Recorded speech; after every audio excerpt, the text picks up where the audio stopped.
মোৰ আজিৰ এই ভিডিঅ'টোৰ যোগেদি দিব বিচাৰিছোঁ নিযুক্তি সম্পৰ্কীয় এটা গুৰুত্বপূৰ্ণ আপডেট। যিহেতু অহা কাইলৈ ADRE গ্ৰেড 3 পদসমূহৰ লগতে আসাম পুলিচ অৰ্থাৎ আৰক্ষী বিভাগৰ পদসমূহৰো ৰিজাল্ট ঘোষণা কৰিব বুলি ইতিমধ্যে ঘোষণা কৰিছে। আৰু বিশেষকৈ আৰক্ষী বিভাগৰ পদসমূহক লৈ যিহেতু মহামান্য গুৱাহাটী উচ্চ ন্যায়ালয়ত ষ্টে অৰ্ডাৰ চলি আছিলে, মুখ্যমন্ত্ৰীয়ে আজি এই খবৰটো জনাইছে যে মহামান্য গুৱাহাটী উচ্চ ন্যায়ালয়ে আজি কনিষ্টবল পদৰ ওপৰত যি স্থগিতাদেশ আছিলে সেইটো প্ৰত্যাহাৰ কৰিছে। ফলত এইকেইটা পদৰো যিকেইটা পদত স্থগিতাদেশ অৰ্থাৎ ষ্টে অৰ্ডাৰ আছিলে সেইকেইটা পদসমূহৰো নিযুক্তি দিয়াৰ পদ প্ৰশস্ত হৈছে। আৰু সৰ্বমুঠ পদৰ অহা কাইলৈ কেৱল 625টা পদৰ ফলাফলহে প্ৰকাশ পাব। অৰ্থাৎ অহা কাইলৈ 10 অক্টোবৰ তাৰিখে এই পদকেইটাৰ 203 উপপৰিদৰ্শক, যাক আমি সাব ইন্সপেক্টৰ বুলি কওঁ, এই 203 পোষ্ট সাব ইন্সপেক্টৰ ABUB,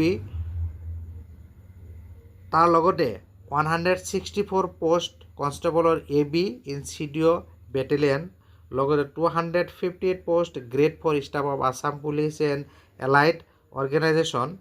এই 625 পোষ্টৰহে অহা কাইলৈ ৰিজাল্ট ঘোষণা কৰিব।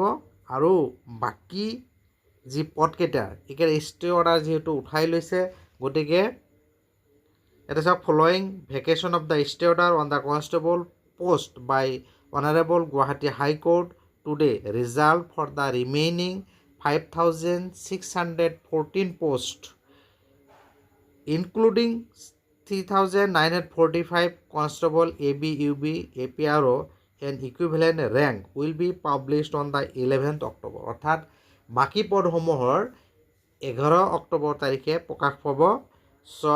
অহা কাইলৈ 625 পোষ্টৰহে অসম আৰক্ষী বিভাগৰ ৰিজাল্ট ঘোষণা হ'ব। বাকী পদসমূহৰ পৰহিলৈ অৰ্থাৎ 11 অক্টোবৰ তাৰিখে ঘোষণা হ'ব।